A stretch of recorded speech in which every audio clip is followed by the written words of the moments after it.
जंगल के करीबी जजीरे के बर्फानी इलाके में एक जालिम मलिका हुकूमत करती थी, जहां मलिका की इजाज़त के बगैर कोई चिड़िया भी पैर नहीं मार सकती थी। वो हर काम अपने तरीके और राब से करवाने की आदी थी, मगर ये मलिका अब तक औलाद से महरूम थी।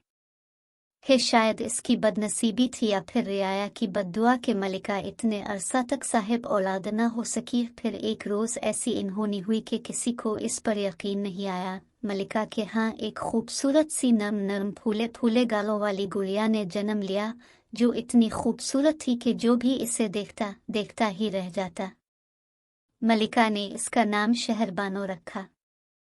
दिन गुजरते गए और शहरबानो बड़ी होने लगी, लेकिन एक हैरत अंगेज बात यह थी कि औलाद की दौलत पाकर भी मलिका के रवैया में कोई फर्क नहीं आया था, बल्कि वो पहले से ज्यादा मगरूर हो गए। शहजादी शहरबानो कभी कभी अपनी माँ के रवैये से परेशान हो जाती थी। वो समझती थी कि सब इंसान बराबर होते हैं और उनमें कोई ऊंच नीच नहीं होती। रियाया भी अपनी शहजादी शहरबानो से बहुत प्यार करती थी। एक रोज़ शहजादी ने अपनी जालिम माँ को सबक सिखाने का सोचा और फिर उसने बर्फानी जजीरे में बर्फ का मसनूई तूफान पैदा करने का फैसला किया, ताकि मलिका तमाम चीज़ों से महरूम हो जाए और इसमें भी महरूमी का एहसास पैदा हो।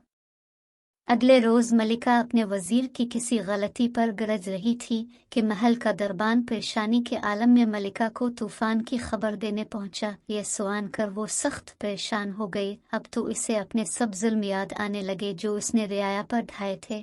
अलिफादेर तूफ़ान बढ़ते बढ़ते महल के दरवाजे तक पहुंच गया तो मलिका अपने रवैयों पर लोगों से मुआफ़ी मांगने लगी और आइंदा किसी पर जुल्म न करने का अहद किया।